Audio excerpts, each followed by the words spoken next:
اللهم صل على محمد وآل محمد. بسم الله الرحمن الرحيم. ياسين والقرآن الحكيم إنك لمن المرسلين على صراط مستقيم. تنزيل العزيز الرحيم لتنذر قوما ما أنذر آباؤهم فهم غافلون. لقد حق القول على أكثرهم فهم لا يؤمنون. إنا جعلنا في أعناقهم أغلالا فهي إلى الأذقان فهم مقمحون. وجعلنا من بين أيديهم صدا ومن خلفهم سدا فغشيناهم فهم لا يبصرون. وسواء عليهم أأنذرتهم أم لم تنذرهم لا يؤمنون. إنما تنذر من اتبع الذكر وخشي الرحمن بالغيب فبشره بمغفرة وأجر كريم. إنا نحن نحيي الموتى ونكتب ما قدموا وآثارهم وكل شيء أحصيناه في إمام مبين. واضرب لهم مثلا أصحاب القرية إذ جاءها المرسلون إذ أرسلنا إليهم اثنين فكذبوهما فعززنا بثالث فقالوا إنا إليكم مرسلون. قالوا ما أنتم إلا بشر مثلنا وما أنزل الرحمن من شيء إن أنتم إلا تكذبون. قالوا ربنا يعلم إنا إليكم لمرسلون وما علينا إلا البلاغ المبين. قالوا إنا تطيرنا بكم لئن لم تنتهوا لنرجمنكم وليمسنكم منا عذاب أليم. قالوا طائركم معكم أئن ذكرتم بل أنتم قوم مسرفون. وجاء من أقصى المدينة رجل يسعى قال يا قوم اتبعوا المرسلين اتبعوا من لا يسألكم أجرا وهم مهتدون. وما لي لا أعبد الذي فطرني وإليه ترجعون. أأتخذ من دونه آلهة إن يردني الرحمن بضر لا تغني عني شفاعتهم شيئا ولا ينقذون. إني إذا لفي ضلال مبين. إني آمنت بربكم فاسمعون. قيل ادخل الجنة قال يا ليت قومي يعلمون. بما غفر لي ربي وجعلني من المكرمين. وما أنزلنا على قومه من بعده من جند من السماء وما كنا منزلين. إن كانت إلا صيحة واحدة فإذا هم خامدون. يا حسرة على العباد ما يأتيهم من رسول إلا كانوا به يستهزئون. ألم يروا كم أهلكنا قبلهم من القرون أنهم إليهم لا يرجعون. وإن كل لما جميع لدينا محضرون. وآية لهم الأرض الميتة أحييناها وأخرجنا منها هبا فمنه يأكلون. وجعلنا فيها جنات من نخيل وعناب وفجرنا فيها من العيون ليأكلوا من ثمره وما عملته أيديهم أفلا يشكرون. سبحان الذي خلق الأزواج كلها مما تنبت الأرض ومن أنفسهم ومما لا يعلمون. وآية لهم الليل نسلخ منه النهار فإذا هم مظلمون. والشمس تجري لمستقر لها ذلك تقدير العزيز العليم. والقمر قدرناه منازل حتى عاد كالأرجون القديم. لا الشمس ينبغي لها أن تدرك القمر ولا الليل سابق النهار وكل في فلك يسبحون. وآية لهم أنا حملنا ذريتهم في الفلك المشحون وخلقنا لهم من مثله ما يركبون. وإن نشأ نغرقهم فلا صريخ لهم ولا هم ينقذون إلا رحمة منا ومتاع إلى حين. وإذا قيل لهم اتقوا ما بين أيديكم وما خلفكم لعلكم ترحمون. وما تأتيهم من آية من آيات ربهم إلا كانوا عنها معرضين.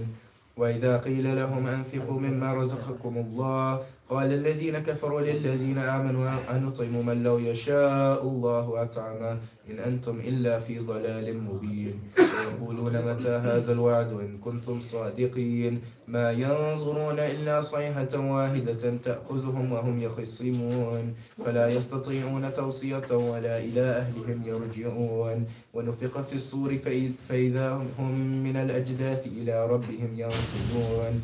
قالوا يا ويلنا من بعثنا من مرقدنا هذا ما وعد الرحمن وصدق المرسلون. إن كانت إلا صيحة واحدة فإذا هم جميع لدينا مهضرون. فاليوم لا تظلم نفس شيئا ولا تجزون إلا ما كنتم تعملون. إن أصحاب الجنة اليوم في شغل فاكهون هم وأزواجهم في ظلال على الأرائك متكئون لهم فيها فاكهة ولهم ما يدعون سلام قولا من رب رحيم وامتازوا اليوم أيها المجرمون ألم أعهد إليكم يا بني آدم ألا تعبدوا الشيطان إنه لكم عدو مبين وأن اعبدوني هذا صراط مستقيم ولقد أضل منكم جبلا كثيرا أفلم تكونوا تعقلون هذه جهنم التي كنتم توعدون اسلوها اليوم بما كنتم تكفرون اليوم نختم على أفواههم وتكلمنا أيديهم وتشهد أرجلهم بما كانوا يكسبون ولو نشاء لطمسنا على أعينهم فاستبقوا الصراط فأنى يبصرون ولو نشاء لمسخناهم على مكانتهم فما استطاعوا مضيا ولا يرجعون ومن نعمره ننكسه في الخلق فلا يعقلون وما علمناه الشعر وما ينبغي له إن هو إلا ذكر وقرآن مبين لينذر من كان هيا ويحق القول على الكافرين أولم يروا أنا خلقنا لهم مما عملت أيدينا أنعاما فهم لها مالكون وذللناها لهم فمنها ركوبهم ومنها يأكلون ولهم فيها منافع ومشارب أفلا يشكرون واتخذوا من دون الله آلهة لعلهم ينصرون لا يستطيعون نصرهم وهم لهم جند محضرون فلا يحزنك قولهم إنا نعلم ما يصرون وما يعلنون أولم يرى الإنسان أنا خلقناه من نطفة فإذا هو خصيم مبين وضرب لنا مثلا ونسي خلقه قال من يحيي العظام وهي رميم قل يحييها الذي أنشأها أول مرة وهو بكل خلق عليم الذي جعل لكم من الشجر الأخضر نارا فإذا أنتم منه توقدون أوليس الذي خلق السماوات والأرض بقادر على أن يخلق مثلهم بلى وهو الخلاق العليم إنما أمره إذا أراد شيئا أن يقول له كن فيكون فسبحان الذي بيده ملكوت كل شيء وإليه ترجعون صدق الله العلي العظيم صلى الله عليه खुशनूदी वाला मुश्किल कुशा बुलंद तरीन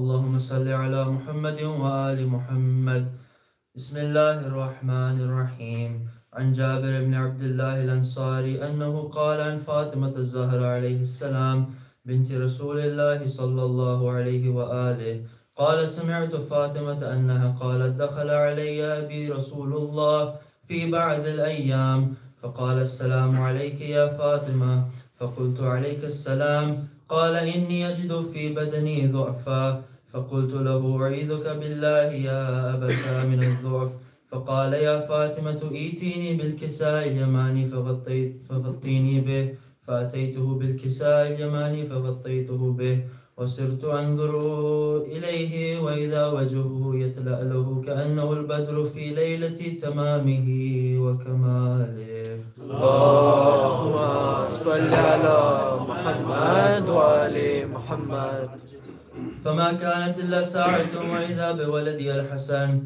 قد أقبل وقال السلام عليك يا أمه فقلت وعليك السلام يا قرة عيني وثمرة فؤادي فقال يا أماه إني أشم عندك رائحة طيبة كأنها رائحة جد رسول الله صلى الله عليه وآله فقلت نعم إن جدك تحت الكساء فأقبل الحسن نحو الكساء وقال السلام عليك يا جداه يا رسول الله أتأذن لي أن أدخل معك تحت الكساء فقال وعليك السلام يا ولدي ويا صاحب حوضي قد أذنت لك فدخل معه تحت الكساء فما كانت إلا ساعة وإذا بولدي الحسين قد أقبل وقال السلام عليك يا أمه فقلت وعليك السلام يا ولدي ويا قرة عيني وثمرة فؤادي فقال لي يا أماه إني أشم عندك رائحة طيبة كأنها رائحة جد رسول الله صلى الله عليه وآله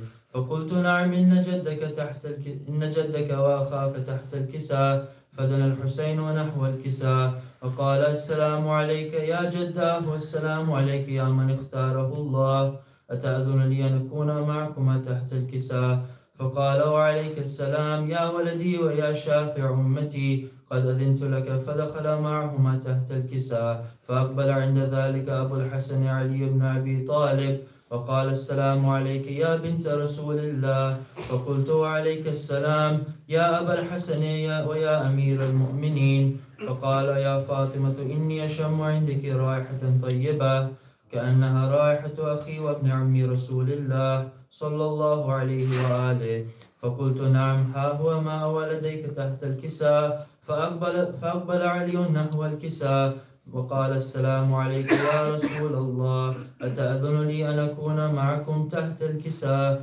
قال له: عليك السلام يا أخي ويا وصي وخليفتي وصاحب لوائي، قد أذنت لك. فدخل علي تحت الكساء، ثم أتيت نحو الكساء وقلت: السلام عليك يا أبتاه يا رسول الله، أتأذن لي أن أكون معكم تحت الكساء؟ قال: وعليك السلام يا بنتي ويا بضعتي، قد أذنت لك. فدخلت تحت الكساء، فلما اكتملنا جميعا تحت الكساء أخذ أبي رسول الله بطرف الكساء وأومى بيده اليمنى إلى السماء وقال: اللهم إن هؤلاء أهل بيتي وخاصتي وحامتي، لحمهم لحمي ودمهم دمي، يؤلمني ما يؤلمهم ويحزنني ما يحزنهم. أنا حرب لمن حاربهم وسلم لمن سالمهم وعدو لمن أعداهم ومحب لمن أحبهم. إنهم مني وأنا منهم، فاجعل صلواتك وبركاتك ورحمتك وغفرانك ورضوانك علي وعليهم، وأذب عنهم الرجس وطهرهم تطهيرا. اللهم صل على محمد وآل محمد. فقال الله عز وجل: يا ملائكتي ويا سكان السماوات، إني ما خلقت سماء مبنية ولا أرضا مدحية ولا قمرا منيرا ولا شمسا مضية ولا فلكا يدور ولا بحرا يجري ولا فلكا يسري إلا في محبة هؤلاء الخمسة الذين هم تحت الكساء. فقال الأمين جبرائيل: يا ربي، ومن تحت الكساء؟ فقال عز وجل: هم أهل بيت النبوة ومعدن الرسالة، هم فاطمة وأبوها وبعلها وبنوها.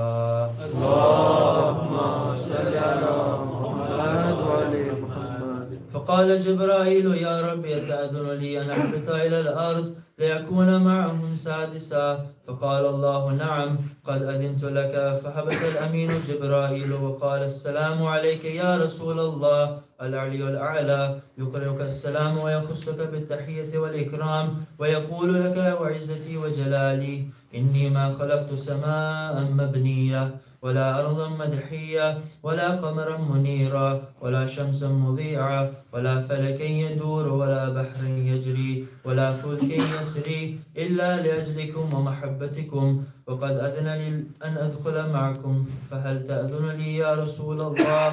فقال رسول الله: وعليك السلام يا أمين وحي الله، إنه نعم، قد أذنت لك. فدخل جبرائيل معنا تحت الكساء فقال لأبي: إن الله قد أوحى إليكم يقول: إنما يريد الله ليذهب عنكم الرجس أهل البيت ويطهركم تطهيرا. اللهم صل على محمد. فقال علي لأبي: يا رسول الله، أخبرني ما لجلوسنا هذا تحت الكساء من الفضل عند الله. فقال النبي صلى الله عليه وآله: والذي بعثني بالحق نبيا واصطفاني بالرسالة نجيا، ما ذكر خبرنا هذا في محفل من محافل أهل الأرض وفيه جمع من شيعتنا ومحبينا إلا ونزلت عليهم الرحمة وحفت بهم الملائكة واستغفرت لهم إلى أن يتفرقوا. فقال علي: إذا والله فزنا وفاز شيعتنا ورب الكعبة. فقال النبي صلى الله عليه وآله ثانية: يا علي، والذي بعثني بالحق نبيا واصطفاني بالرسالة نجيا، ما ذكر خبرنا هذا في محفل من محافل أهل الأرض وفيه جمع من شيعتنا ومحبينا وفيهم مهموم إلا وفرج الله هما، ولا مغموم إلا وكشف الله غما، ولا طالب حاجة إلا وقضى الله حاجته. فقال علي إذا والله فزنا وسعدنا وكذلك شيعتنا فازوا سعدوا في الدنيا والآخرة ورب الكعبة.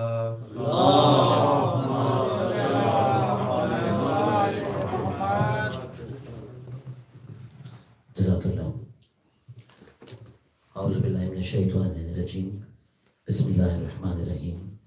ان اللہ وملائکتہ یصلون علی النبی یا ایھا الذین آمنوا صلوا علیہ وسلموا تسلیما. اللهم صل على محمد وعلى محمد وعجل. قرآن پاک کی تلاوت پیش کر رہے تھے فارس مصطفیٰ، اور اس کے بعد حدیث قصہ کی تلاوت پیش کی محمد مہدی نے. بارگاہ جناب سید السلام علیہ ایک بلند ترین درود کا سہارا لیجیے. اللهم صل على محمد. چہلم قریب، بہت قریب پہنچ چکا.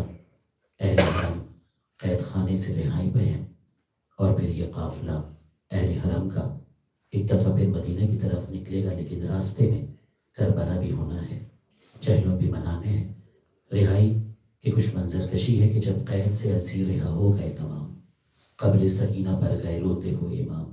ماتم گناتے ساتھ میں اہل حرم تمام، آہستہ آ رہی تھی رباب خستہ کا. چھوٹی سی قبر سامنے نظروں کے پھر گئی، ایک آہ سرد کھینچ کے مرقد پہ گر گئی.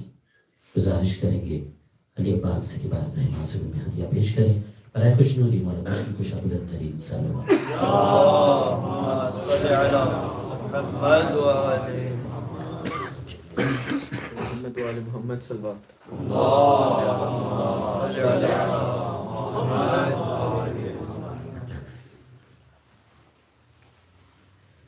سکینہ کہتی تھی بابا مجھے بہت مارا. سکینہ کہتی تھی بابا مجھے بہت مارا. جہاں بھی جس نے بھی چاہا مجھے بہت مارا. سکینہ کہتی تھی بابا مجھے بہت مارا. مدینے والے محمد کی میں نواسی ہوں. بتایا جس گھڑی میں فاطمہ کی پوتی ہوں، جو نام دادی کا آیا مجھے بہت مارا. یہ درد ہوگا فراموش نہ کبھی مجھ سے، تھے اس کے ہاتھ تمہارے لہو میں ڈوبے ہوئے، کہ جن سے شمر نے بابا مجھے بہت مارا. سکینہ کہتی تھی بابا مجھے بہت مارا. وہ خون روتا تھا حالت کو دیکھ کر میری، تماچے لگتے گئے میں ضعیف ہوتی رہی. گواہ ہے میرا بھیا مجھے بہت مارا.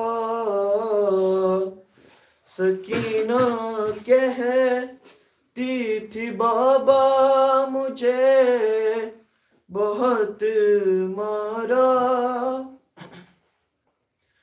یوں اپنے بچوں کو بازار میں ہنساتے رہے، خوشی کے واسطے مجھ کو، خوشی کے واسطے ان کی مجھے رلاتے رہے، میں چپ ہوئی تو دوبارہ مجھے بہت مارا،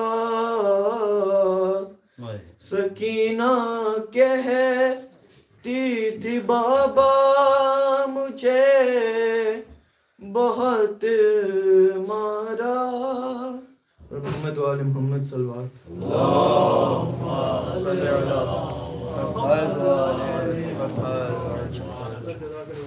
جزاک اللہ۔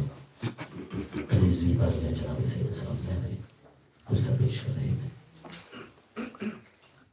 مادر جناب سکینہ کہتی ہیں مقصد سے بیٹھ کے کہ بولی اٹھو کہ قافلہ تیار ہو چکا، جاتا ہے اب وطن کو تمہارا یہ قافلہ، بیٹا تمہیں رہائی کا ارمان تھا بڑا، جب تم نہیں تو گھر سے مجھے واسطہ ہے کیا، تیرے بغیر گھر کو میں ہرگز نہ جاؤں گی، بن کر فقیر قبر پہ آنسو بہاؤں گی۔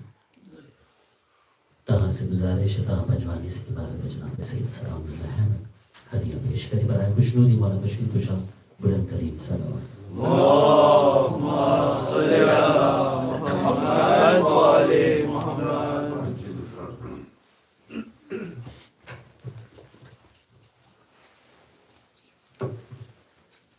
منقبت کے دو بند پیش کرتا ہوں، اس کے بعد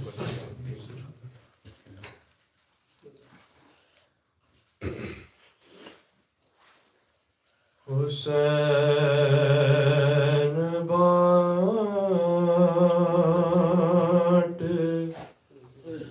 رہے ہیں،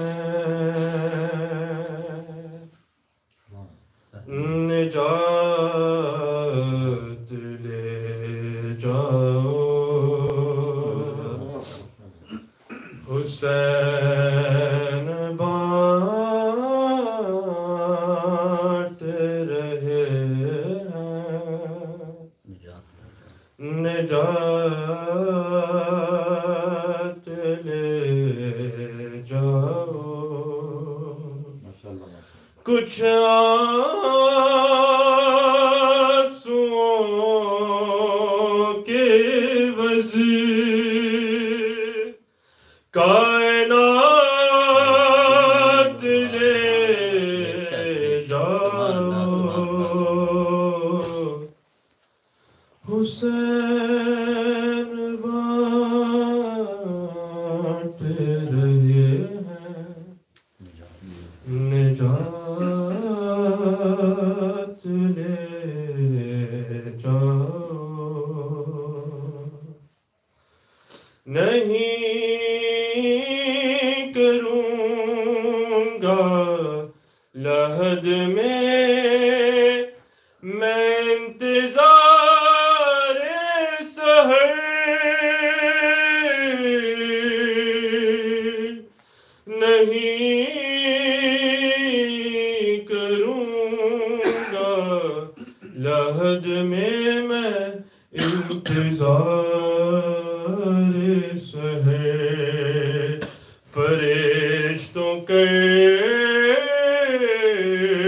بو بلا راتوں رات لے جاؤ، فرشتوں کے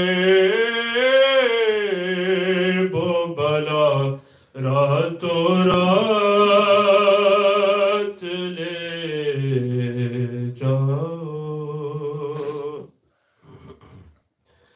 اور کہیں گے ماتمی حلقوں سے لوگ محشر میں،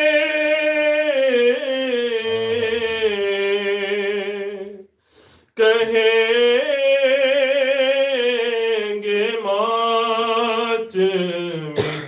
حلقوں سے لوگ محشر میں ہمیں حسین کی جنت میں ساتھ لے جاؤ حسین بانٹ رہے نجات لے جاؤ بر محمد و آل محمد صلوات اللہم صلی علی محمد و آل محمد. اربعین امام حسین قریب ہے، اسی حوالے سے مرسی کی چند بات پیش کرتا ہوں.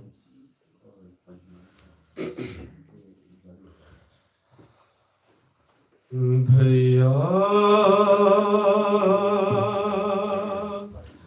میں آ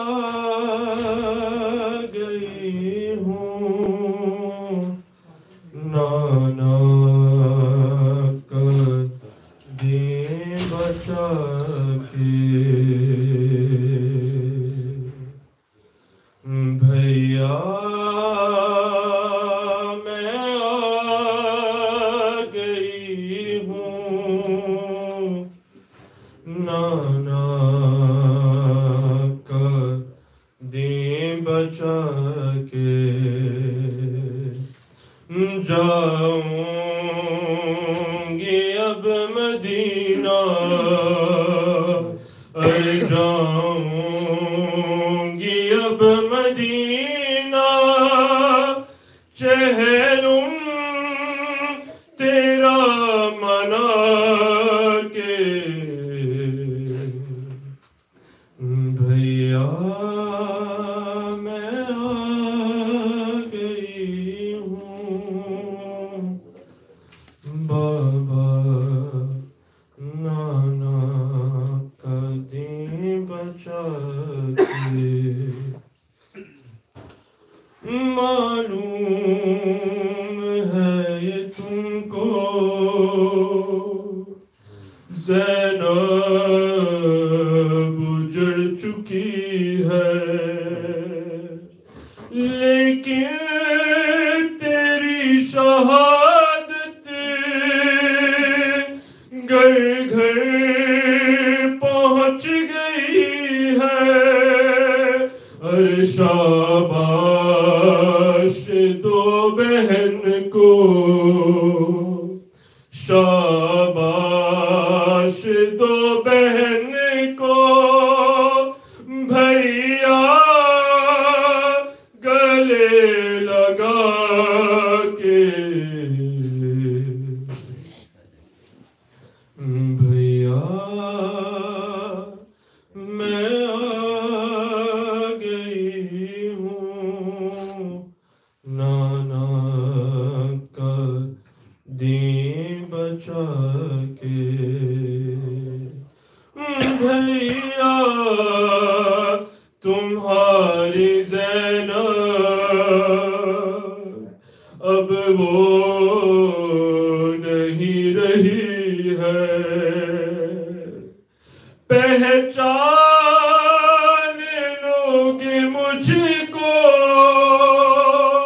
حالت بدل گئی ہے چلتی ہے یہ ضعیفہ چلتی ہے یہ ضعیفہ بھیا کمر جھکا کے بھیا میں آ گئی ہوں نانا قدیم بچا کے کیسے کیسے بتاؤں بھیا بازار میں جو گزری کہہ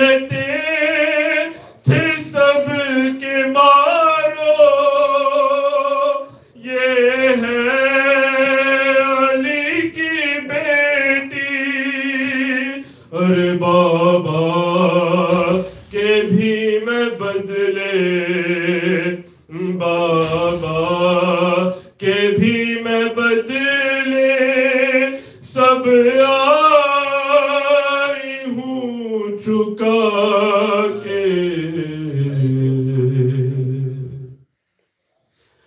بھیا میں آ گئی ہوں نانا کا دین بچا کے. اور آخری بات یہ کہہ کہ اے تکلم اٹھی علی کی بیٹی عباس کی لحد پر پہنچا دے مجھ کو کوئی اور دکھلا دوں باوفا کو دکھلا دوں باوفا کو رسی کے نیل جا کے بھیا میں آ گئی ہوں نانا کا دین بچا کے. برائے خوشنودی والا مشکل کو شب بلند ترین صلوات.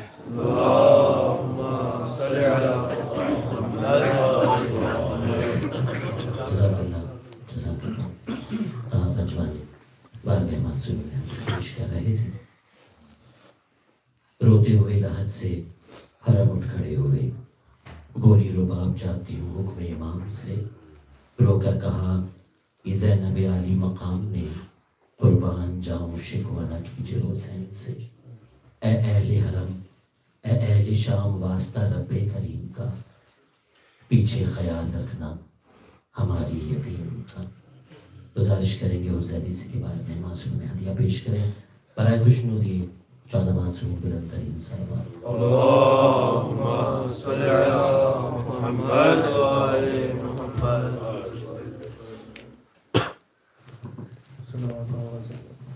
اللہم صلی علی محمد و آل محمد.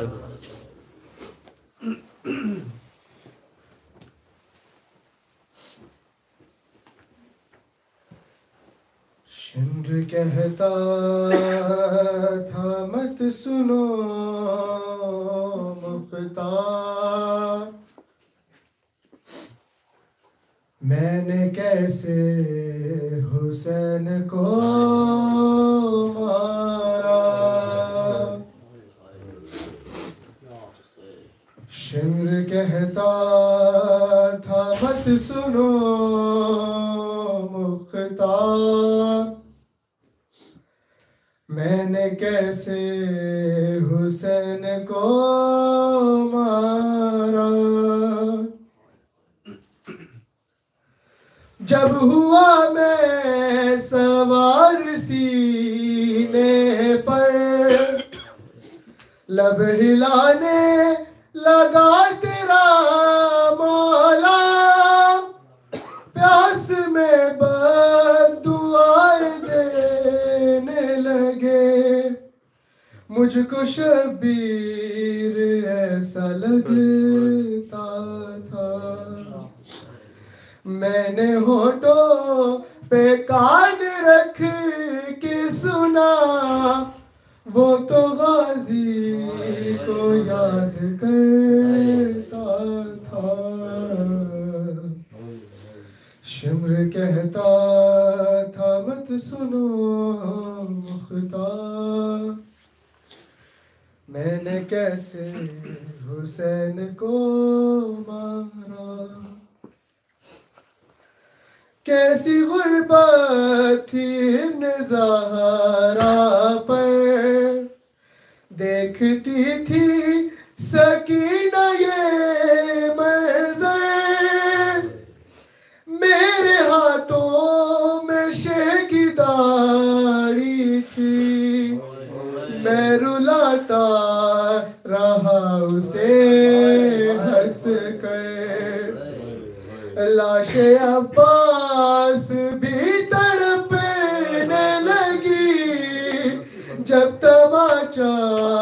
حسین کو مارا شمر کہتا تھا مت سنو مختار میں نے کیسے حسین کو مارا اس کی آنکھوں میں جان کیا تھامی کوئی نظریں نہیں ملاتا تھا میں بھی آنکھیں نہ اس کی دیکھ سکا اس لیے چہرہ اس کا پھیر دیا یہ وجہ تھی جو پشت گردن سے تیرے مولا کو ذبح میں نے کیا شمر کہتا تھا مت سنو مختار میں نے کیسے حسین کو مارا وہ جو ایک نہر ہے وہاں جاری تیرا مولا وہاں تزی سے گرا عمر سعد نے کہا مجھ سے قتل اس کو نشیب میں کرنا میں یہاں قتل کا تک مختار اس کو زلفوں سے کھینچ کر لایا شمر کہتا تھا مت سنو مختار میں نے کیسے حسین کو مارا ہاں وہ لمحہ عجیب تھا مختار میرے ہاتھوں میں تیز تھی تلوار قند ہو جاتا تھا میرا خنجر میں نے یوں بھی کیے تھے تیرا وار مجھ سے کٹتا نہ تھا گلا اس کا اس کی ماں نے تھا ہاتھ رکھا ہوا شمر کہتا تھا مت سنو مختار میں نے کیسے حسین کو مارا ایک تیلا ہے کربلا میں جہاں رو رہی تھی بہر کھڑی اس کی منتیں کر رہی تھی ہر ایک کی کہہ رہی تھی نہیں چلاؤ چھری اس نے 70 قدم سے کٹتے ہوئے اپنے بھائی کا خود گلا دیکھا شمر کہتا تھا مت سنو مختار میں نے کیسے حسین کو مارا اس نے دیکھا جب آ گئی زینب مجھ سے شبیر رو کے کہنے لگا شمر جانے دے اس کو خیمے میں اپنا خنجر چھپا لے اس سے ذرا شمر زانو ہٹا لے سینے سے واسطہ ہے تجھے محمد کا شمر کہتا تھا مت سنو مختار میں نے کیسے حسین کو مارا. آخری بات. میر سجاد سن کے اس کے ستم سارے درباری بین کرنے لگے. بولا شمرے لین مختار کچھ دکھاؤں اگر اجازت دے. جس پہ خون تھا غریب زہرا کا اس نے خنجر وہ سب کو دکھلایا. شمر کہتا تھا مت سنو مختار میں نے کیسے حسین کو مارا. شمر کہتا تھا مت سنو مختار میں نے کیسے حسین کو مارا. سفینہ-ے-نجات سلامات بھرمازی. اللهم صل على محمد وعلى محمد. جزاک اللہ. مسائل پیش کر رہے تھے اور زیادی بار کے جناب سید السلام علیہ وہ بہن جو صدہ قدم سے بھائی کو ذبح ہوتے دیکھتی تھی. آج وہ بہن کا قصہ کربلا پہنچ چکی ہے، برکت بھائی پر ہے. کہتی کہ بھیا تمہارے بعد وہ آفت پڑی ادھر. اصغر کا سر بھی کاٹ لیا قبر کھود کر. اصغر کا سر بھی کاٹ لیا قبر کھود کر. خنجر گلے پہ جب وہ چلاتا تھا بدگوہر، ہم دیکھتے تھے اور پھٹا جاتا تھا جگر. یہ دیکھ کر رباب کی حالت تباہ تھی. آنکھوں سے اشک بہتے تھے اور لب پہ آغا تھی. مجلس سے خطابت کے لیے ملتمس ہوں برادر باقر علی سے یہ بارگاہ معصوم میں خطابت پیش کرے. برائے خوشنودی مولا مشکل کشا بلند ترین صلوات. اللهم صل على محمد وعلى محمد. ہمارے تکبیر، اللہ اکبر. ہمارے رسالت، یا رسول اللہ. حیدری، یا علی. حیدری، یا علی. حیدری، یا علی. خوشنودی مولا مشکل کشا بلند ترین صلوات. اللهم صل على محمد وعلى سورہ فاتحہ.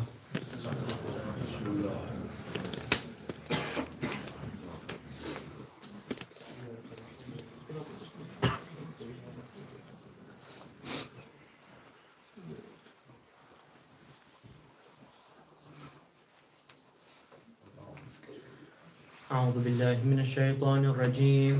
بسم الله الرحمن الرحيم. رب اشرح لي صدري ويسر لي أمري واحلل عقدة من لساني يفقهوا قولي. بسم الله الرحمن الرحيم. الحمد لله رب العالمين والصلاة والسلام على سيدنا وعزيمنا وحبيب قلوبنا وشفيع نفوسنا بالقاسم محمد.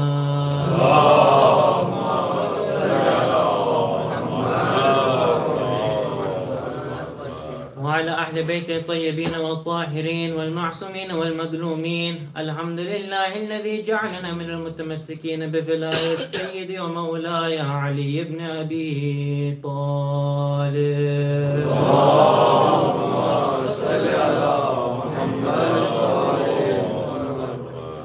Let us all recite dua in Zamana together. بسم الله الرحمن الرحيم. اللهم كل وليك الحجة ابن الحسن صلواتك عليه وعلى آبائه في هذه الساعة وفي كل ساعة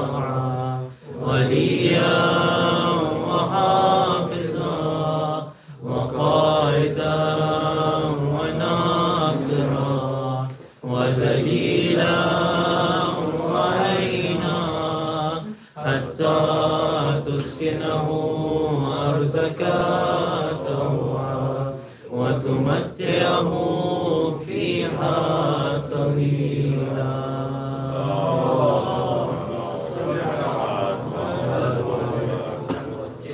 Assalamu alaikum wa rahmatullahi wa barakatuh. All praises be to Allah subhanahu wa ta'ala, who has given us yet another opportunity to come to the first of Imam Hussein alayhi salam and mourn him and learn from him and learn about the religion of Allah subhanahu wa ta'ala. In this world we have two paths that we can take.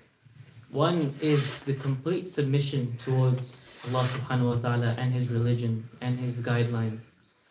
And the other is to reject Him either completely or we pick and choose, where we are rejecting some parts and accepting some parts, depending on what we find easy or what is convenient for us. But that is not how Allah subhanahu wa ta'ala wants us in His religion. Allah subhanahu wa ta'ala, He wants us to surrender completely to His religion, to all of His orders, to all of His guidelines. He wants us to be detached from everything. He says that when you were brought into this world, you had no other worldly attachments. And so when you come back, when you return to me, you should come with no worldly attachments left. Everything should be detached. Right? And this is how we should want our lives to end. Right? Because many times we see that a believer, someone who has believed their entire lives, at the very end of their lives, they can disbelieve. They lose that belief in Allah subhanahu wa ta'ala. They lose that faith. And that's why it's so important for us to do dua, that our end is good. Our final moments, they are good, that we die on the path of Allah subhanahu wa ta'ala. And then we have other people who may have a rocky start, for example. Right? They may not have complete submission. Maybe their faith isn't strong. Maybe their belief isn't strong initially. But then towards the end, even if it's in their final moments, we see that they submit to Allah subhanahu wa ta'ala. They change. They become a believer. Right? And so it is about the very end, how we end in this world, how we end in our lives. And we find Hazrat Hur, he is one of the best examples that we see of this. He's a very practical example. Why? Because he's just like us. He had sins on his shoulders. He had worldly attachments. Right? He had things that he had done wrong in this world. But at the very end, he changed. Right? And so it's very easy to see this example of Hur and look at him and try to be the same as Hur, that we want our ends to be good. Because sometimes we see, or we have an example of a holy prophet, for example. Right? Or we have someone else who is very pious, and we think that, that's an infallible person. They're ma'soom, they can't commit sins. It's difficult for us, right, regular human beings, regular people, to go out and be like a prophet, for example. Right? We give ourselves that excuse that we can't be like that. Right? We're not ma'soom, we're not infallible. Right? But then we look at the example of Hazrat Hur, who had those sins, who was in the wrong camp up till the very last moment. Where when the people, they come, and the people in Yazid's army, they come and they see Hur in his tent, right, on the night of Ashur, and he's trembling.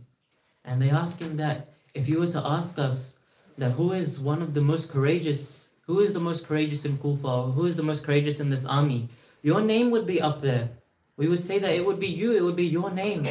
And look, you are this nervous, you're trembling, you look scared. And so at that time, Hazrat Hur, he says that I am choosing between heaven and hell. And I will never choose anything less than heaven. And so we see this same person who, if the battle had taken on the 9th of Muharram, if Abu Abdullah al-Hussein, he had not asked for that one extra night, and Hur had stayed in that camp, we would be cursing him. But with that one extra night, with that one change, now we are praising him, we look up to him. And so we have to make sure that our end, it is with the complete submission towards Allah subhanahu wa ta'ala. Please recite a salawat.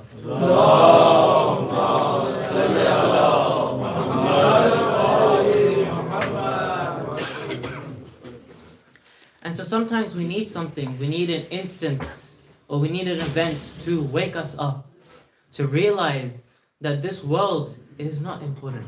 What's important is that we prepare for the hereafter, that we submit to Allah subhanahu wa ta'ala in this world so that we are compensated, so that we can be given what we are owed, we can be rewarded by Allah subhanahu wa ta'ala in the hereafter. And it can be many different things that awaken us. Right? For example, we see the example of Hur. Right? Something awakened in him. He was awakened to follow Imam Hussein alayhi salam instead.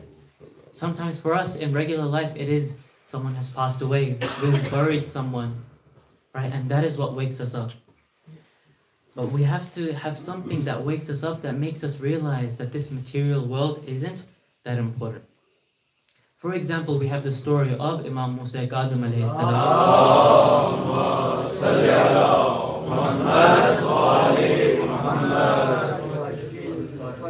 and Bishr, who many of you will be aware of this, but as a reminder, where Imam Musa Qadim, he was passing by a house, and from the house he sees this big house, music is blaring from it, you can hear people laughing, enjoying themselves in that house.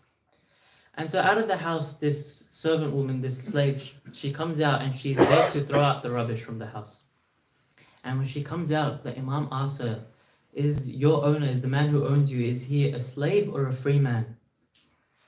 And so, of course, this woman, she says that, of course, look at his house, look, look at him, look at all the riches he has. Of course, he's a free man. And so the Imam replies, yes, if he was a slave, he wouldn't be doing all of this. And so then the woman, she goes back inside, but she's had this conversation, so she's taken some time. So Bishr, he asks that, I just sent you out to throw some rubbish. It took you a lot longer just to throw some rubbish. And so she tells him that there was some man, he was walking by, and he asked me this question. And so that was the moment for Bishr. That was when he realized, that's when something became awake in him. And he realized, he runs out, no shoes or anything. He runs out without his slippers, and he catches up to the Imam. He asks, what was it you? What did you ask? He said that I was asking if you are a free man or a slave. Because a slave would never do this. A slave of Allah subhanahu wa ta'ala, he would never dare to do such things, to displease Allah subhanahu wa ta'ala. And that was his moment. That was when he realized. And after this, he didn't continue. He realized and he stopped doing all of these things. He became a believer. He became a strong believer. Right? And his actions actually started to reflect his beliefs. He started to follow in the steps of the Ahlul Bayt. He took from that lesson.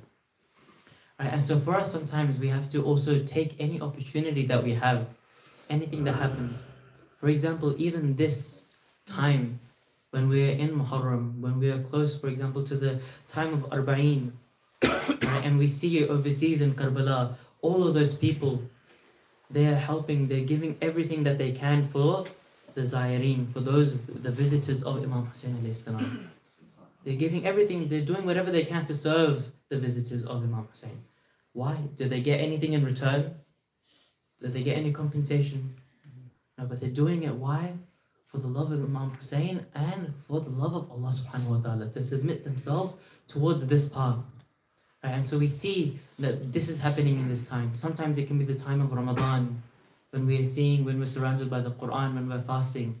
But whatever it is, we take these opportunities, we take these reminders, and we remind ourselves that this isn't the important part of life. What is important is submitting ourselves towards Allah subhanahu wa ta'ala. Please recite a salawat.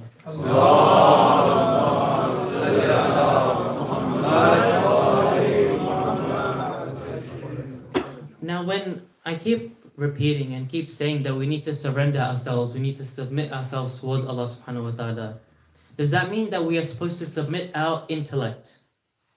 No, of course not, right? This is not anything, there's nowhere that says that we should submit our intellect, that we should never ask any questions, that we should follow completely blindly, that we shouldn't come to our beliefs in a logical way, right? This is not the case. In fact, it is through our intellect that we come to have a strong belief in this religion, that we come to believe in Allah subhanahu wa ta'ala. And it is through this intellect that Allah subhanahu wa ta'ala rewards or punishes us, because we are not like the animals.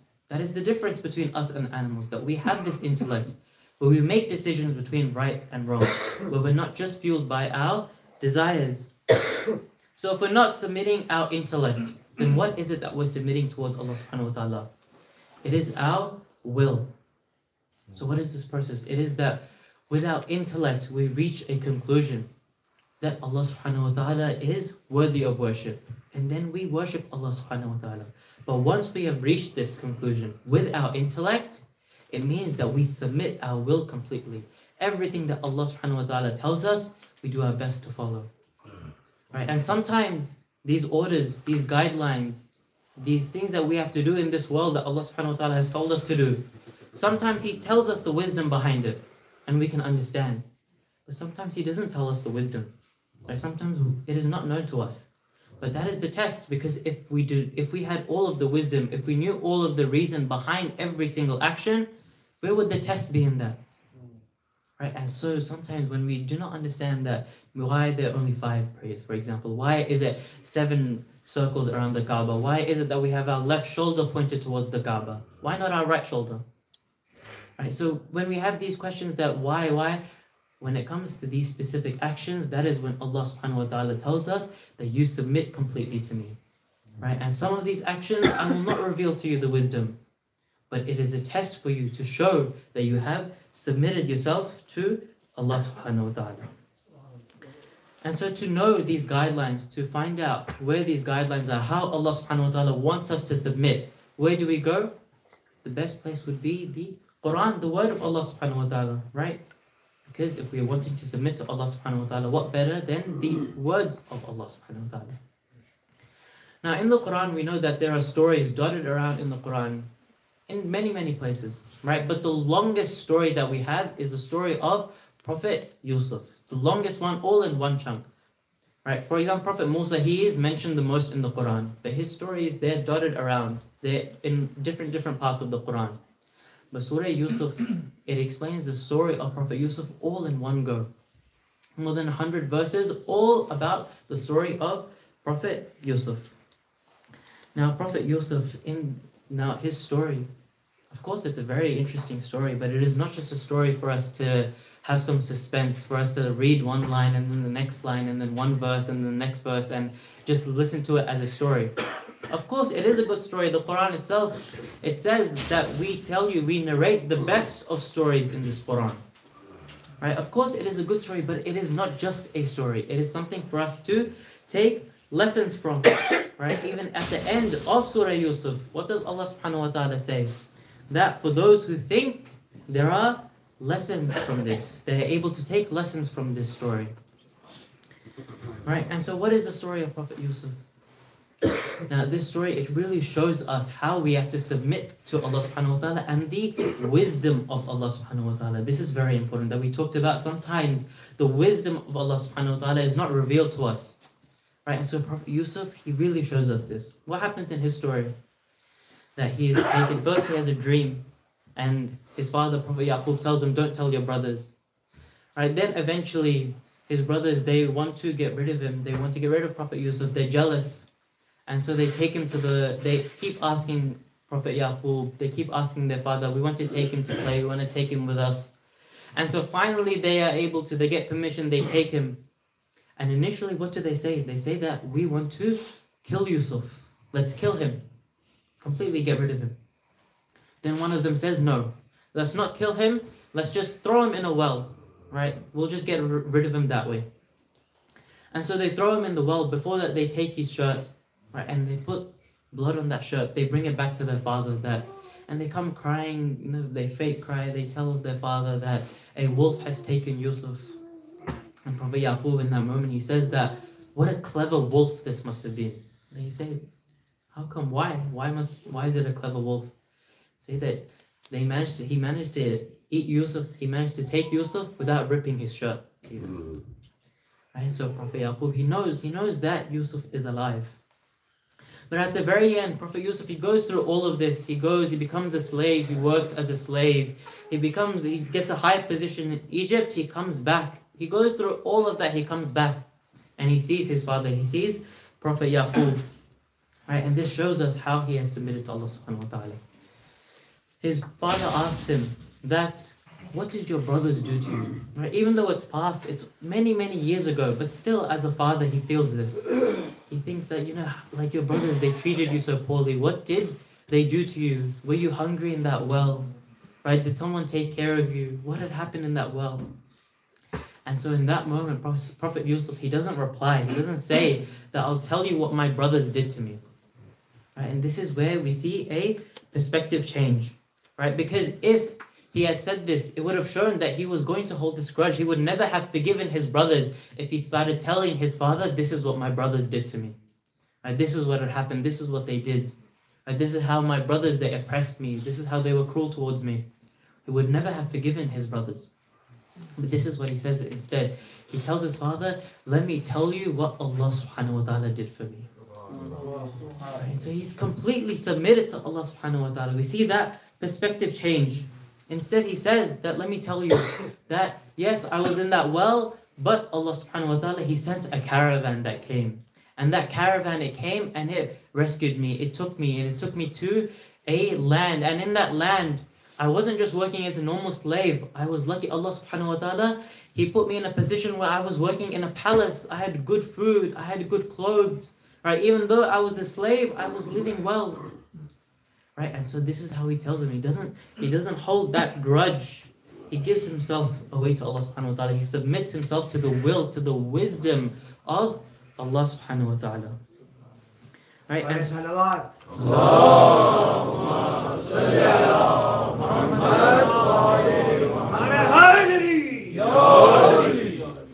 and so we see this multiple times in the story of Prophet Yusuf, where he completely submits to Allah subhanahu wa ta'ala.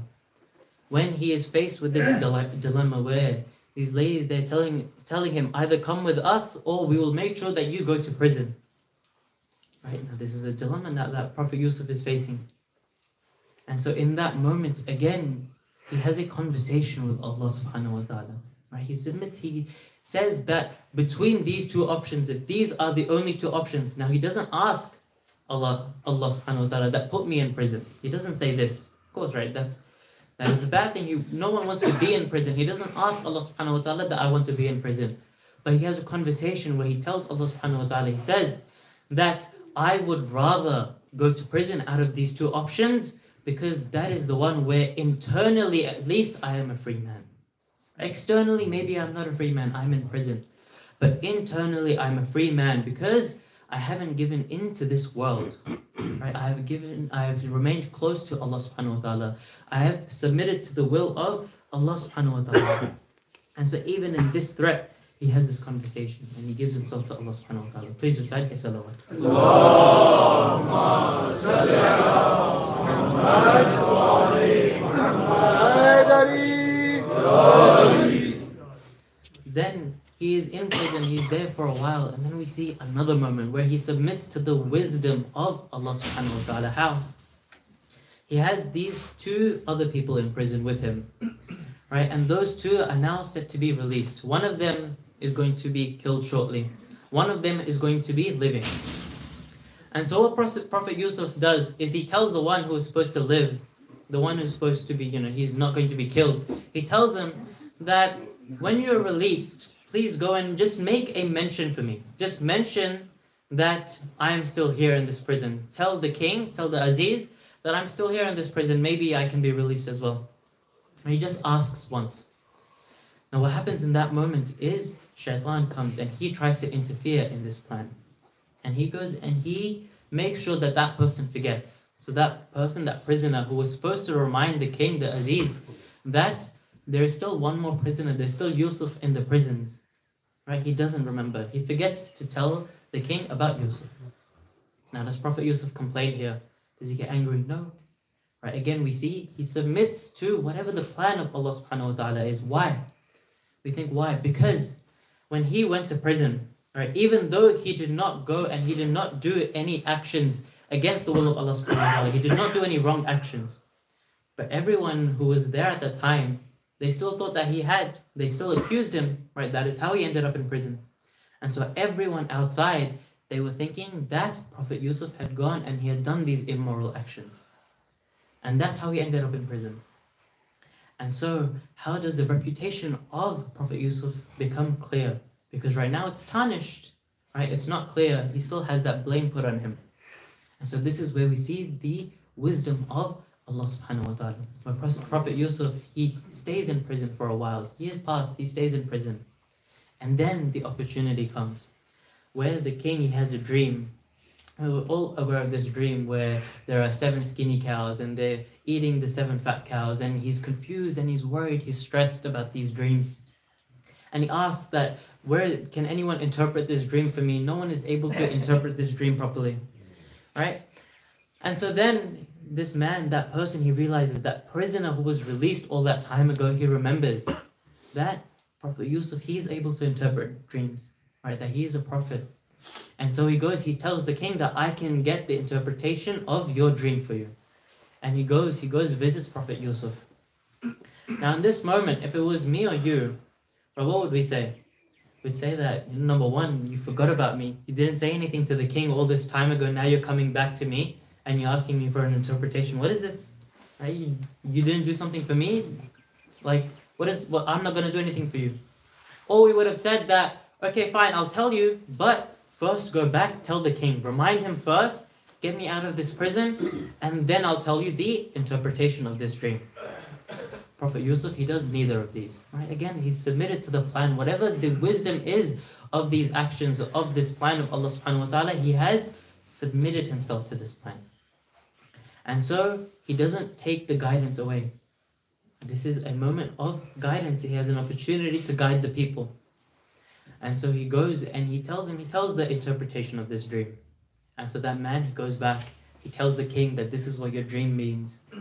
And so now the king goes, now bring me Yusuf. Bring him here.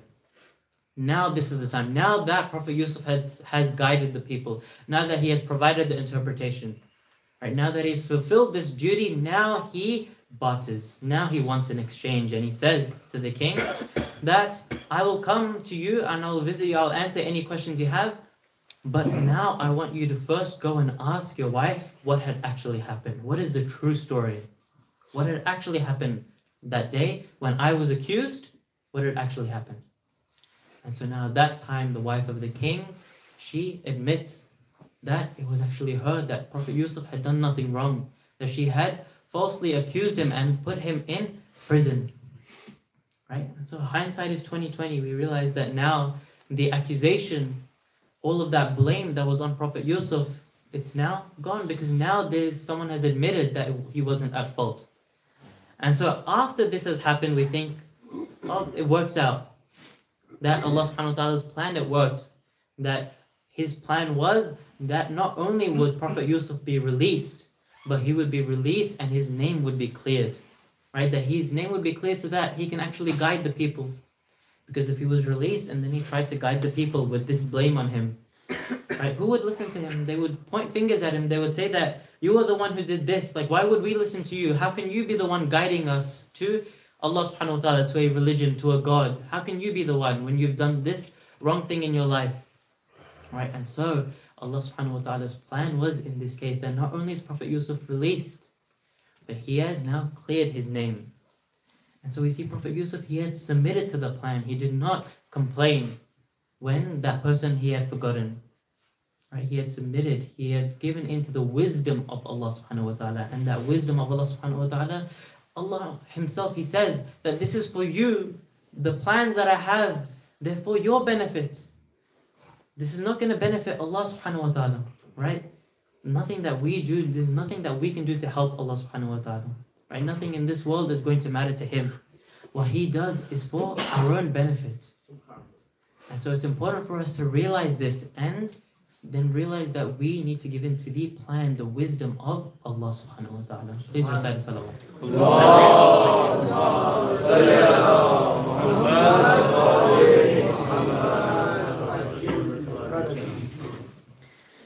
Right, and so we see that we, without doubting, without questioning the plan of Allah subhanahu wa ta'ala, we give. There's a beautiful story, for example, of our second Imam, Imam Hassan alayhi salam.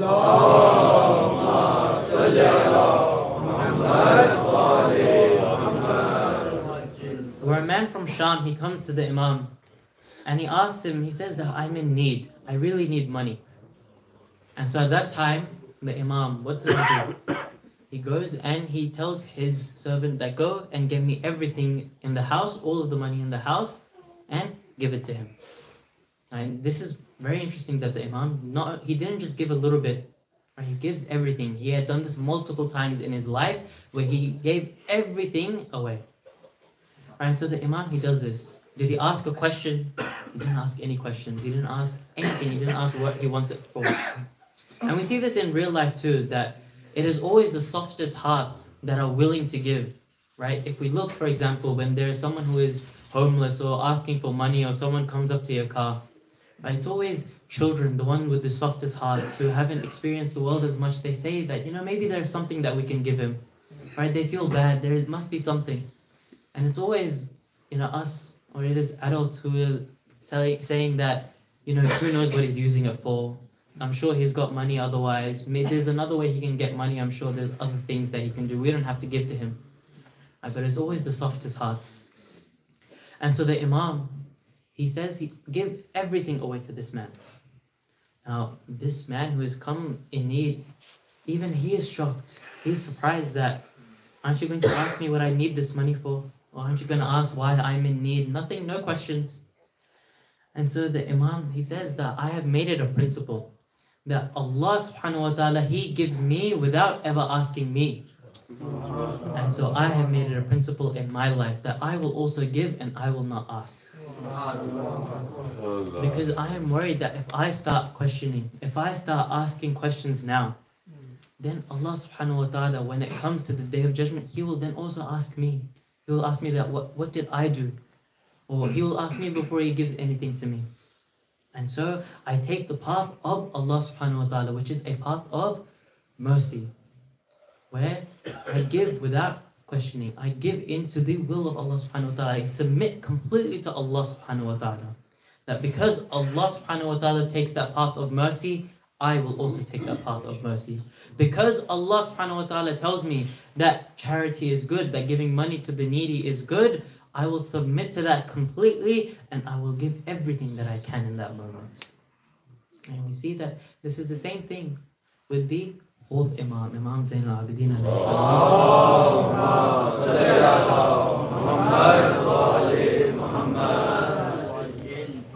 When he is entering Sham, when he goes into Sham, and there is a man there, he tries to mock the Imam, he tries to belittle the Imam, he tells him that praise be to Allah subhanahu wa ta'ala. Why?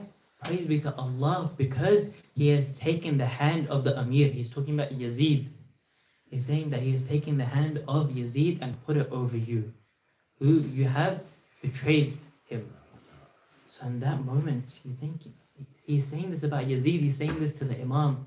Did the Imam not have a right in this moment to be angry, to say something back, to mock him back? Right? What does the Imam do instead? He asks him, have you read the Quran? He says, yes, I've read the Quran. And he starts going through each and every verse. He says, have you read Ayat al-Tathir? He says, yes, I've read Ayat al-Tathir. Have you read Ayat Mubahila? Yes, I've read Ayat Mubahila. Have you read Ayat Bilaya? Yes, I've read Ayat Bilaya. He goes through many verses of the Quran, and then he says that who do you think is mentioned in these verses? It's us. We are the ones mentioned in these verses. And then this man, he says, really? It's you? You swear it is you? You promise? And so Imam tells him, yes, it is us. And in that moment, that man, he starts crying.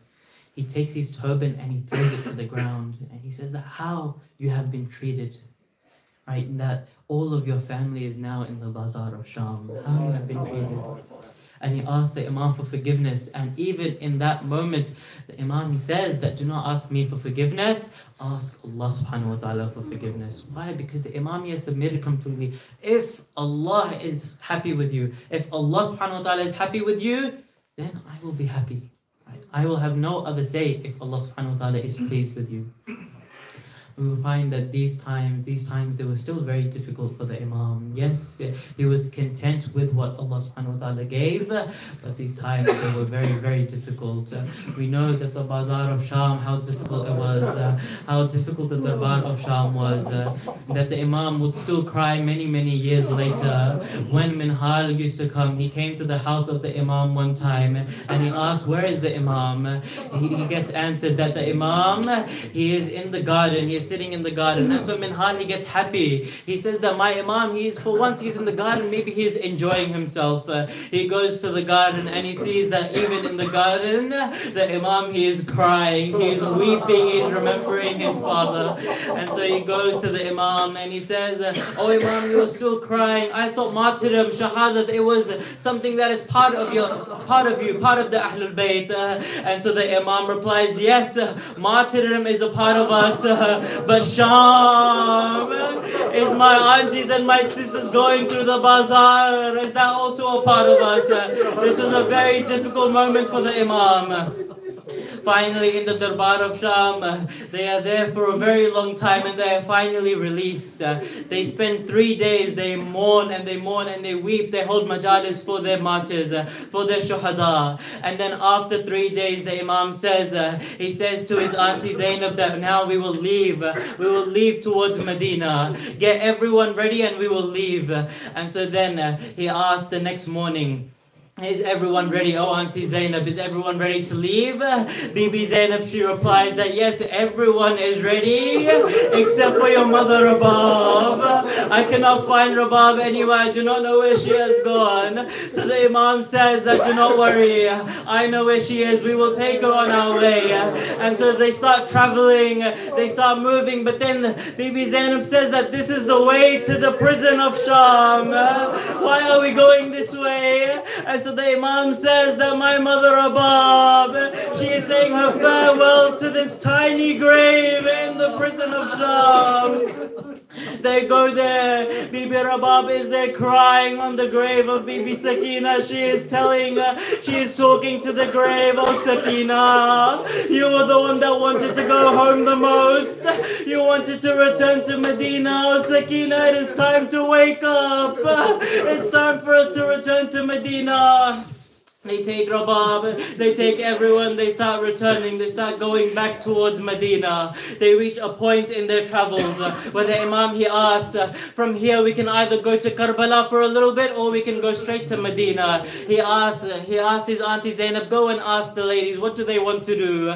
They replied that we saw the bodies of our martyrs, we saw the bodies of our shuhada, but we did not get to see the graves of our shuhada. We want to see the graves. And so the Imam, he takes them to Karbala. They go, he sees from a distance Jabir is there. Now my fourth Imam, when he sees that his father has passed away, what does he want? He wants someone to comfort him. He wants condolences. He wants someone to hug him. But there was no one for my Imam, for my fourth Imam Sajjad. There was no one to give condolences. And so he sees Jabir from far away. He himself, he goes, he hugs Jabir. Oh, Jabir, they killed all of our men. They took the chadars off of my aunties. They took us in the bazaar and darbar of Sham and Kufa. Oh Jabir, look, this is what has happened to us. Then he tells Jabir, oh Jabir, please go from here for a little while. Move yourself from here because my aunties, they want to come to the graves of their shuhada. Jabir says, I'm blind, oh Imam, I can't see anything. And he says, yes, you're blind, but you can still hear. They are going to come and they're going to come and they're going to cry loudly. Jabir goes, the Imam, he brings all of the women. Bibi Zainab, she starts crying. She says, oh brother, when I used to come, you used to stand up in respect so that you could come and see me. What has happened now that you're not coming to see me? They go and they ask, oh Imam Sajjad, they ask Sajjad, where is the grave of Imam Hussein? They go to the grave of Imam Hussein. They start telling Imam Hussein everything that has happened. They cry, they sweep on the grave of Imam Hussein. Then Imam Zain al-Abidin, he says that we must go from here. He is scared that they will stay there for too long, that they will pass away. And he said, then Bibi Zainab, she asks, what is this other grave next to the grave of my brother? He says, this is the grave of Ali and Al-Akbar. They start crying, they fall onto the grave of Ali Akbar. They start crying, they finish crying. Then they say, what about the other Shahada? That he takes them to Ganj Shahida. He shows them, this is the grave of Qasim. This is where On and Muhammad are buried. This is where all of your martyrs are buried. They cry over there. Then Bibi Zainab, Zainab, she asked, you have shown us the grave of everyone, but you have not shown me the grave of my brother Abbas. Where is Abbas? And so Imam Sajjad, takes them to the Furat. They get close to the grave of Hazrat Abbas, but then Bibi Zainab, she stops everyone. She tells them that go to the grave of Abbas. Tell him everything. Tell him that you were taken in the bazaar of Kufa. Tell him that you were taken in the Darbar of Sham. But do not tell him one thing. Do not tell him that we left Sakina in the prisons of Sham. And so they go to the grave of Hazrat Abbas. They cry. They weep. Then after 3 days, Imam Sajjad says, we must return. We must go back towards Medina. They start going back towards Medina. There is an announcement made that the caravan of Abu Abdullah is returning to Medina. But then Muhammad Hanafiya, he comes to the gates. I want to meet my brother. I want to meet Hussein. But then he comes, he talks to Imam Sajjad. He says, where is Hussein? I do not see him. He says he was killed in Karbala. He asks, he was killed while Abbas was there. He says, no, Abbas was killed as well. And so he says, I will not ask about them anymore, but tell me one thing. The daughters of Ali were in the caravan. What had happened to them when Abbas and Hussein were killed? He falls from his horse. He starts crying. Imam Sajjad takes him and puts him in his lap. He starts crying with him, but he comforts him. He says, oh uncle, this is what happened, but here is okay. We will grieve at home. Let us go back inside the Medina. We will grieve at home, oh uncle. But then Muhammad Hanafiya, he says, why is it, oh man, that you keep calling me uncle? I do not know you. Imam Sajjad says, that do you not recognize me? I am Sayyid Sajjad. Muhammad Hanafi asks one question. He says that when you left, you were a young man. You have come now with white hair. You look like an old man. What has happened to you? And so Imam Sajjad, he replies with just one thing. He says that you started weeping. You started crying. You fell from your horse because you heard about the daughters of Ali in the bazaar. Oh uncle, I was there. I had to witness. I saw my aunties and my sisters in the courtyard of Yazid. Inna lillahi wa inna ilayhi raji'un. May Allah subhanahu wa ta'ala accept all of our mourning during these ayam azam. May Allah subhanahu wa ta'ala hasten the reappearance of the Imam. May Allah subhanahu wa ta'ala accept all of our wishes and all of our desires. Matam Hussein.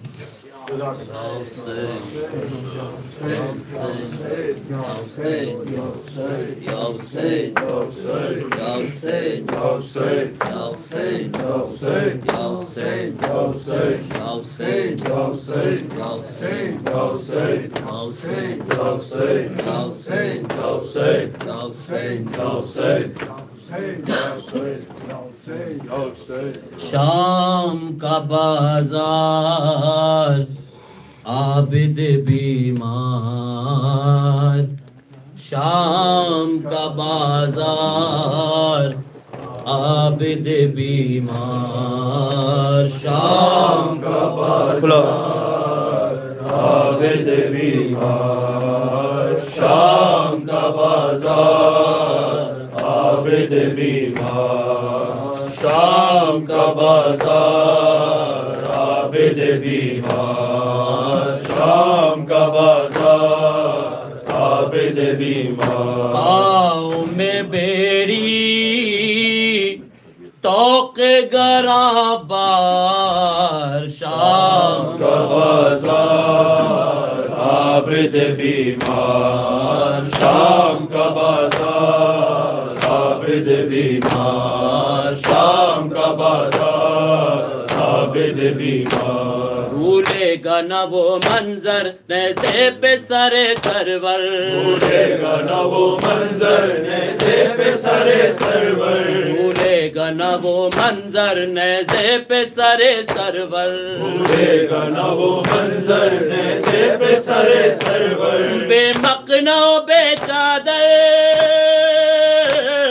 حلوے میں پھوپھی مادر اور مجمع کفار عابد بیمار شام کا بازار عابد بیمار شام کا بازار عابد بیمار دربار کی زیبائی کوٹوں پہ تماشائی دربار کی زیبائی کوٹوں پہ تماشائی دربار کی زیبائی کوٹوں پہ تماشائی دربار کی زیبائی کوٹوں پہ تماشائی آقا کی سفارائی اور عالم تنہائی وہ بے کس و لاچار عابد بیمار شام کا بازار عابد بیمار شام کا بازار عابد بیمار دربار میں سرگریاں آتے ہیں حرم گریاں سرگریاں آتے ہیں حرم گریاں دربار میں سرگریاں آتے ہیں حرم گریاں سرگریاں آتے ہیں حرم گریاں اٹھنے لگا ایک طوفان محشر کا سا ہے سامان جنبش میں ہے دربار عابد بیمار شام کا بازار عابد بیمار شام کا بازار عابد بیمار شام کا بازار عابد بیمار وہ پائی تو گھبرا کر بچی نے کہا رو کر گھبرا کر بچی نے کہا رو کر وہ پائی تو گھبرا کر بچی نے کہا رو کر وہ پائی تو گھبرا کر بچی نے کہا رو کر اس دشت میں ہے جو سر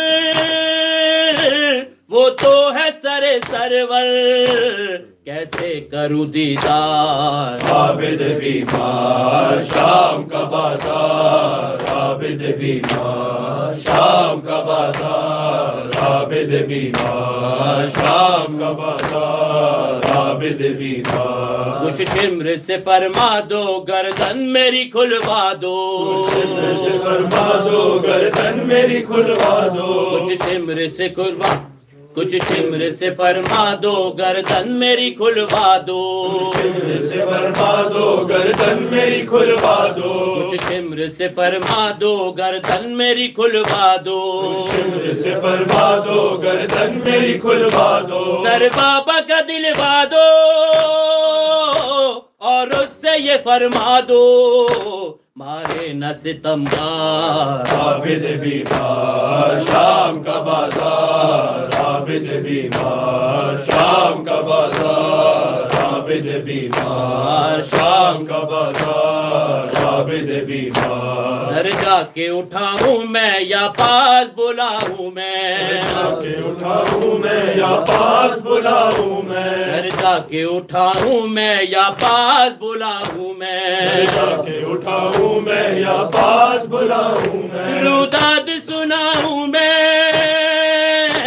سینے سے لگاؤں میں دیکھے بھرا دربار عابد بیمار شام کا بازار عابد بیمار شام کا بازار عابد بیمار شام کا بازار عابد بیمار کہنے لگی پھر رو کر پیاری ہے اگر دختر پھر رو کر پیاری ہے اگر دختر کہنے لگی پھر رو کر پیاری ہے اگر دختر کہنے لگی پھر رو کر پیاری ہے اگر دختر آ جائیے ہاتھوں پر سب دیکھ لے یہ منظر الفت کا ہو اظہار عابد بیمار شام کا بازار عابد بیمار شام کا بازار عابد بیمار شام کا بازار عابد بیمار جب بابا کا سر پایا دل بچی کا بھر آیا سر آیا بچی کا بھر آیا جب بابا کا سر پایا دل بچی کا بھر آیا بابا کا سر آیا دل بچی کا بھر آیا ہر ظلم کو دہرایا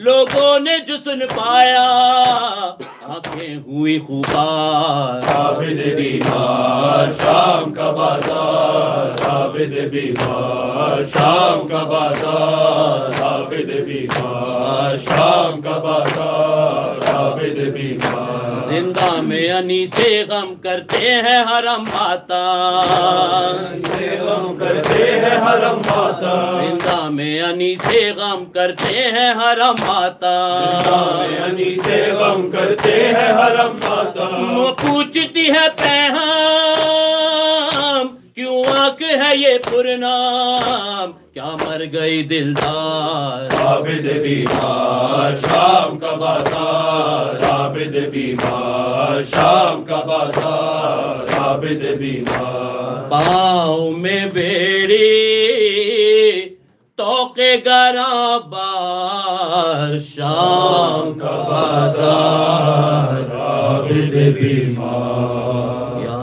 حسین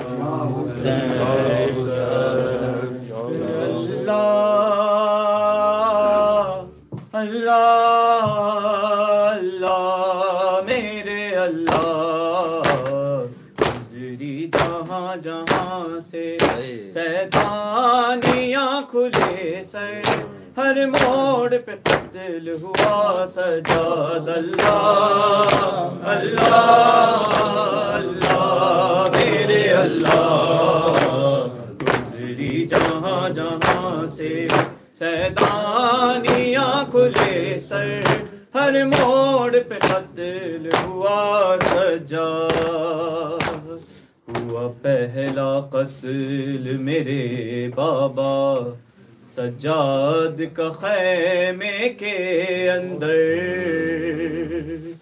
بھائی کی صدائے حلمن پر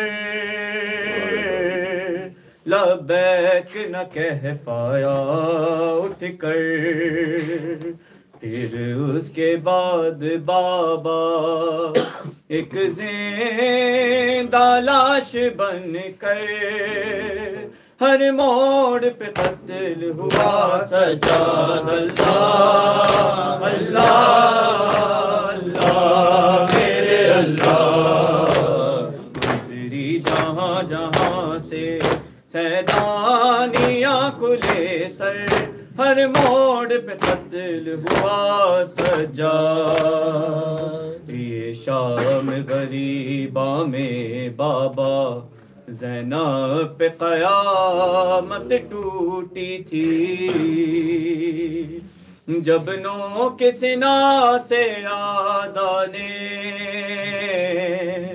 میرے سر سے چادر چھینی تھی اس دن سے دل میں لے کر بے چادری کا خنجر ہر موڑ پہ قتل ہوا سجاد اللہ اللہ اللہ میرے اللہ گزری جہاں جہاں سے سیدانیاں کھلے سر ہر موڑ پہ قتل ہوا سجاد جب آئی محبوں کی بستی تقسیم ردائیں ہونے لگیں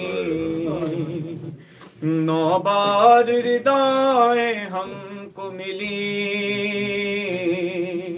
نو بار ردائیں چھین گئیں کربل سے تاب کوفہ کوفہ سے شام جا کر ہر موڑ پہ قتل ہوا سجاد اللہ اللہ اللہ میرے اللہ گزری جہاں جہاں سے سیدانیاں کھلے سر ہر موڑ پہ قتل ہوا سجاد وہاں عید منائی جاتی تھی آئین لگائے جاتے تھے ارے سادات کی آمد پر بابا بازار سجائے جاتے تھے بازار میں جو پہنچی آلے نبی کھلے سر ہر موڑ پہ قتل ہوا سجاد اللہ اللہ اللہ میرے اللہ تیری جہاں جہاں سے سرداریاں تو بے سر ہر موڑ پہ قتل ہوا سجاد دربار ستم کا وہ منظر میں بھول نہیں سکتی بابا ہے کون اسیروں میں زینب جب آ کے ستمگر نے پوچھا ایسے کئی مصائب قلب حزین پہ سہ کر ہر موڑ پہ قتل ہوا سجاد اللہ اللہ اللہ میرے اللہ تیری جہاں جہاں سے سیناریاں کھلے سر ہر موڑ پہ قتل ہوا سجاد ماں باپ کو اپنے مقتل میں سجاد کفن دے پایا تھا اور بے غسل کفن ہی زندہ میں لاچار بہن کو دفنایا ہو کر رہا وہاں سے اس غم کا زہر پی کر ہر موڑ پہ قتل ہوا سجاد یا حسین یا حسین یا حسین یا حسین یا حسین یا حسین یا حسین یا حسین یا حسین یا حسین یا حسین کربلا دی ماما کربلا دیا ماما ماما کربلا دیا ماما پترا دیا لاشا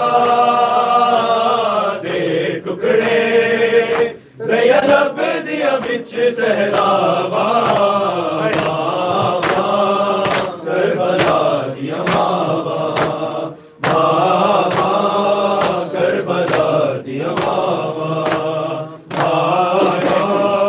کربلا دیا ماما صبر دے مالک نو سین لیلا کے اذن جے دے وے دے میں صبر دی ساجچ اکبر دے سینے جو سانگ ہٹاوا ماما کربلا دیا ماما کربلا دیا ماما کربلا دیا ماما چمر دے خنجر دے وار زہرا رو کے نال حسین کبے میں چکیاں پیس کے کال اسیر کہ میں ہاتھ گردن تو چاوا ماما کربلا دیا ماما ماما کربلا دیا ماما کربلا دیا ماما 14 صدیاں ہوئیاں فاطمہ دینوں اللہ جل پڑھ دیا سکلین اگے بھی تک دیا نے او مہدی پتر دیا ماما کربلا دیا ماما کربلا دیا ماما ٹکڑا دیا لاشا دے ٹکڑے ریا لب دیا بچ صحرا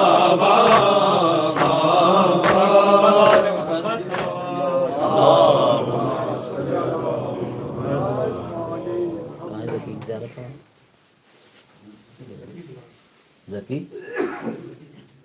زیارت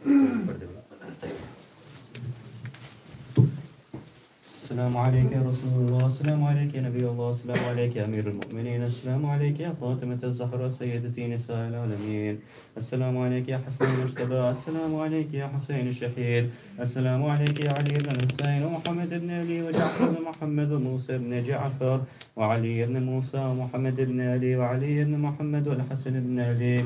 السلام عليك يا صاحب الأسر والزمان، الأمان الأمان الأمان. السلام عليك يا شريك القرآن، السلام عليك يا إمام الإنس والجان، أجل الله تعالى فرجاك وسحن الله تعالى مخرجاك وغفورك ورحمة الله وبركاته.